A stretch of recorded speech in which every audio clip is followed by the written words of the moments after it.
हाय बच्चों, कैसे हैं आप लोग। आई थिंक आप सभी लोग ठीक होंगे। तो फिर आइए हम लोग चलते हैं थर्मोडायनेमिक्स के अगले पार्ट पर। और इसमें आज हम लोग बात करने वाले हैं आपकी हीट कैपेसिटी के बारे में, और साथ ही साथ एक इंपॉर्टेंट डेरिवेशन को भी हम लोग सॉल्व करेंगे, जिसे हम लोग कहते हैं सीपी और सीवी के बीच में क्या रिलेशन है। तो लेट्स स्टार्ट। सबसे पहले अगर हम लोग बात करते हैं आपके हीट कैपेसिटी के बारे में, तो वह किस तरीके से डिफाइन होता है। तो क्या हो जाता है आपका हीट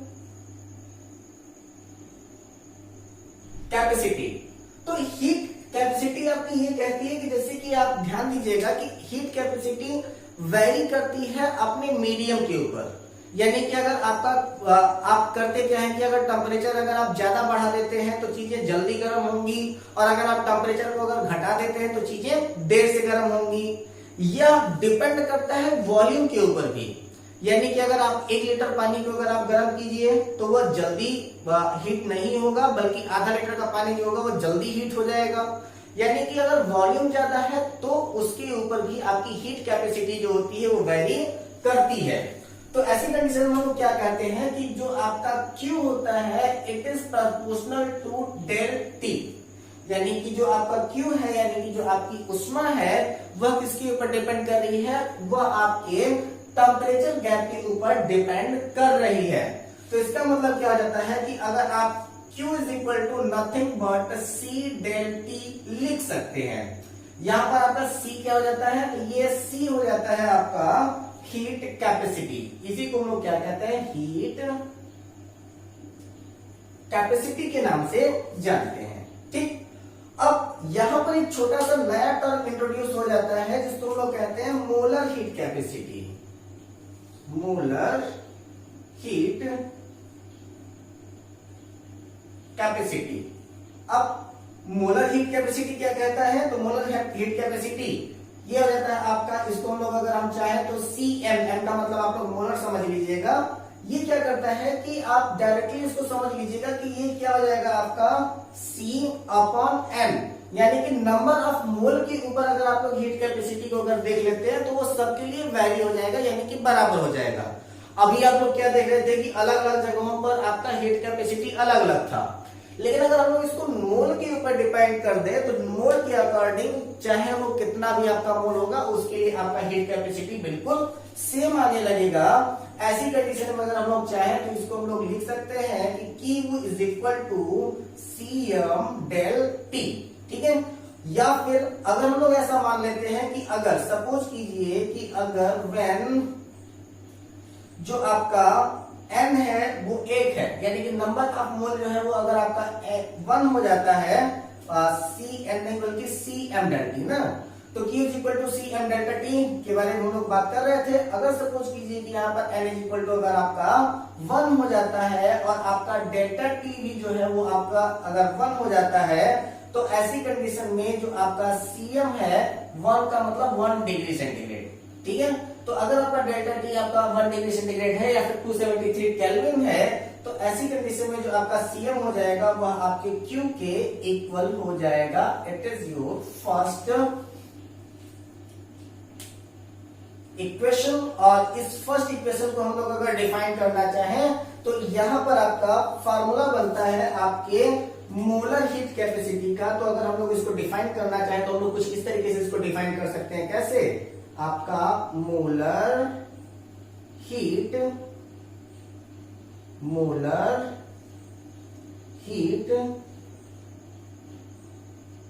कैपेसिटी। और ये मोलर हीट कैपेसिटी को हम लोग डिफाइन कैसे करेंगे। स्टैटिक में तो ये आपको बहुत ज्यादा डिफिकल्ट लग रहा होगा, लेकिन अब ये धीरे धीरे आपको बहुत ज्यादा आसान लगेगा। मोलर हीट कैपेसिटी को हम लोग डिफाइन कर सकते हैं कैसे, तो हम लोग क्या कहते हैं कि quantity of heat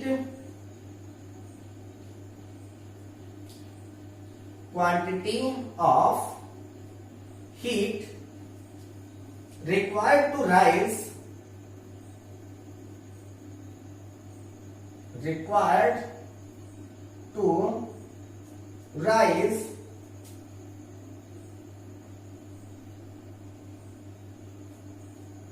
the temperature को TEM की शॉर्ट में लिख दे रहा हूं मैं। required the temperature of 1 mole substance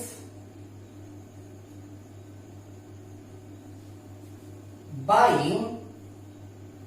1 degree centigrade और केल्विन, और इसकी अगर हम लोग यूनिट लिखना चाहें तो इसकी यूनिट क्या हो जाएगी, तो इसकी यूनिट हो जाएगी आपका जूल।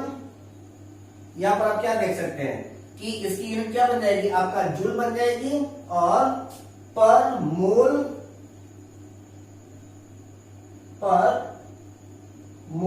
पर केल्विन। ठीक है, इसकी यूनिट क्या हो जाएगी, मोलर हीट कैपेसिटी के जब आपका यूनिट हो जाएगी वो क्या हो जाएगी, जूल पर मोल पर केल्विन हो जाएगी। टेंशन खत्म। अब यहां पर एक छोटी सी बात यह जाती है कि यहां पर हमने मोलर हीट कैपेसिटी की तो बात कर ली है, लेकिन आप कभी कभी क्वेश्चन कर देता है और वो क्वेश्चन होता है आपका स्पेसिफिक हीट कैपेसिटी। अब ये स्पेसिफिक हीट कैपेसिटी क्या है उसके बारे में हम लोग जल्दी से देख लेते हैं कि वो क्या होता है। ज्यादा टाइम नहीं लूंगा मैं आज आप लोगों का। Specific heat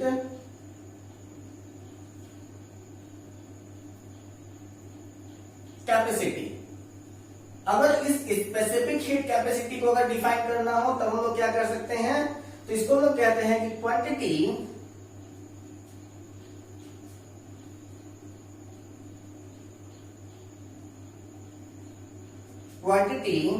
of heat required to raise the temperature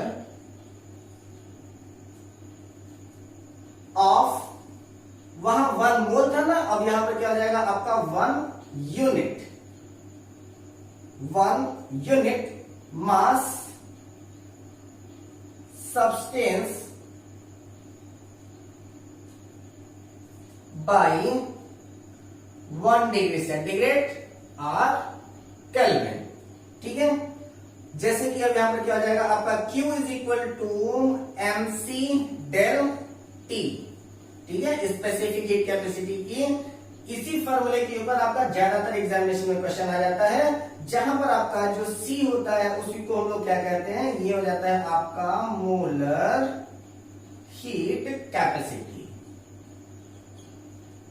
यहां पर C क्या हो जाएगा आपका मोलर हीट कैपेसिटी हो जाएगा। जल्दी से ये एक क्वेश्चन कर लेते हैं, इसके बाद फिर हम लोग आगे चलते हैं। आइए देखते हैं क्वेश्चन क्या है आपका।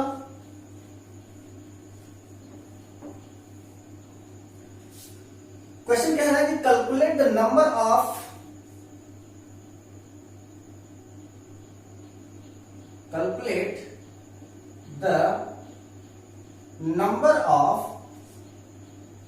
Kilojoule of heat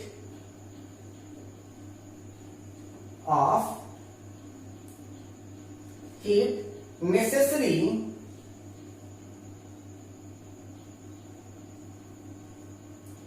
to rise the temperature of 60 gram of aluminium from 35 degree centigrade to 55 degree centigrade molar heat capacity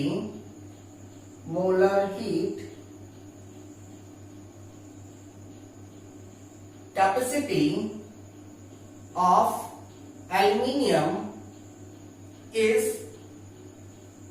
24 joule per mole पर केल्विन।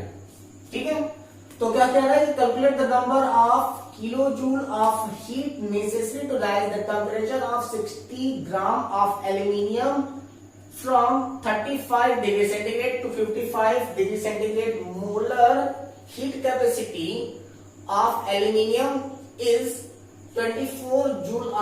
जूल पर मोल पर केल्विन। टेंशन खत्म है, इसमें ज्यादा कुछ करना नहीं है। ये क्या कह रहा है कि ये आपका 35 to 55 यानी कि जो आपका डेल टी है वो कितना हो जा रहा है, 55 में से 35 घटे कितना जा रहेगा आपका 20 डिग्री सेंटीग्रेड आ जा रहा है। तो डेल टी आपका कितना हो गया आपका 20 डिग्री सेंटीग्रेड हो गया। अब क्या कह रहा है कि आपका सीएम कितना दिया है, ऑलरेडी वो दे करके रखा हुआ है। कहाँ है आपका सीएम, सीएम है आपका 24 जूल पर मोल, जूल पर मोल पर केल्विन ना, जूल पर मोल पर केल्विन ऑलरेडी इसने दे रखा है सीएम को। तो डेल टी तो आपको मिल गया, सीएम आपको मिल गया, और साथ ही साथ वो आपको एम की वैल्यू दे दिया है आपका 60। लेकिन अगर यहाँ पर अगर हम देखें तो हमारे फार्मूले में आपकी एम की वैल्यू की तो कोई खास जरूरत है नहीं। तो इसके अकॉर्डिंग दी क्या है, सब्सटेंस आपका एल्यूमिनियम है, तो एम की वैल्यू निकाल लेते हैं हम लोग। तो एम की वैल्यू क्या हो जाएगी आपका 60 डिवाइडेड बाई एल्यूमिनियम का कितना होता है आपका मॉलिक्यूलर वेट, वो होता है आपका 26.98 होता है। अगर आप लोग चाहें तो उसको 27 भी करके वैल्यू निकाल सकते हैं, वो आपके ऊपर डिपेंड करता है। ये आ जाएगा आपका नियर अबाउट 2.22 के अप्रॉक्स आ जाएगा। अगर जब इतना आ जाए तो आप डायरेक्टली फार्मूला निकाल लगा दीजिए। वो अब आपका क्या हो जाएगा, आपका Q इज इक्वल टू हो जाएगा 2.22 मल्टीप्लाइड बाय 24 इंटू 20। तो कितना आ जाएगा आपका 2.22 मल्टीप्लाइड बाय 480, और ये क्या जाएगा आपका 2.22 इसका मल्टीप्लाई करेंगे तो 1067.45 की अप्रॉक्स आएगा, और ये हो जाएगा आपका जूल पर मोल पर केल्विन। लेकिन यहाँ पर आपसे कहा क्या है कि किलो जूल आपको निकालने के लिए कहा है ना, तो किलो जूल का मतलब कुछ खास नहीं है। 3 पॉइंट और आगे इधर घुमा दीजिए, आपका आंसर आ जाएगा कितना आ जाएगा आपका, ये आ जाएगा आपका 1.067 किलो जूल पर मोल पर केल्विन हो जाएगा। यही आपका आंसर हो जाएगा, टेंशन खत्म। अब एक इंपॉर्टेंट पार्ट है हम लोग का, जिसको हम लोग कह देते हैं कि आपका सीपी और सीवी के बीच में रिलेशन क्या होता है। तो आप जल्दी से देख लीजिए कि सीपी और सीवी के बीच में रिलेशन आपसे कई बार एग्जाम में पूछ दिया गया है, तो उसको भी आप मिस नहीं कर सकते। तो उसको जल्दी से आप लोग देख लीजिए। Relation between CP and CV, यानी कि अब आपको रिलेशन बताना है constant pressure and constant volume में। कुछ है कहा यहाँ पर आपका यार, ये आपका सीधे सीधे देखो QV इज इक्वल टू क्या हो जाता है आपका CP डेल T, ठीक है। QV इज इक्वल टू क्या हो जाता है आपका CV डेल T, और इसको अगर हम लोग मानते हैं तो ये आपका डेल U हो जाता है ना। इसको हम लोग कह देते हैं कि ये है आपका इक्वेशन नंबर 1, ठीक। ये आपका del U is equal to हो जाता है। और दूसरा आपका क्या कह रहा है कि अगर मान लीजिए कि QP इज इक्वल टू अगर आपका आएगा तो वो क्या हो जाएगा आपका CP डेल T आ जाएगा, और ये हो जाता है आपके एंथैल्पी यानी कि डेल H के रिस्पेक्ट में। इसको हम लोग मान लेते हैं आपका इक्वेशन नंबर 2। अब हमको पता है कि ये आपका del H is equal to कितना हो जाता है आपका, del H is equal to हो जाता है आपका डेल U प्लस प्लस नहीं minus del U minus R delta T, ठीक है। अब यहां पर हम लोग क्या करते हैं कि आपका पुटिंग वैल्यू कर देते हैं, putting value of equation number 1 and 2। तो क्या हो जाएगा आपका putting value of equation 1 and equation number 2। तो यहां पर आपका डेल यू की वैल्यू दिया गया है, आपका डेल एक्स की वैल्यू दिया गया है। जल्दी से उसको आप लोग पुट कर दीजिए, काम खाली हो जाएगा आपका। तो आपका क्या हो जाएगा, आपका ये जाएगा आपका CP del T is equal to CV del T minus R delta T, ठीक है।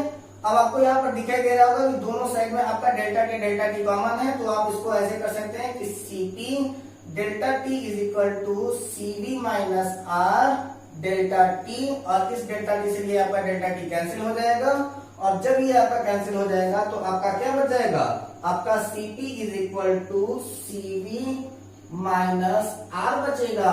और इसी को उठा करके अगर आप लोग इधर पलट देंगे तो ये क्या हो जाएगा आपका Cp minus Cv is equal to आपका R आ जाएगा। That is your relation hence proved.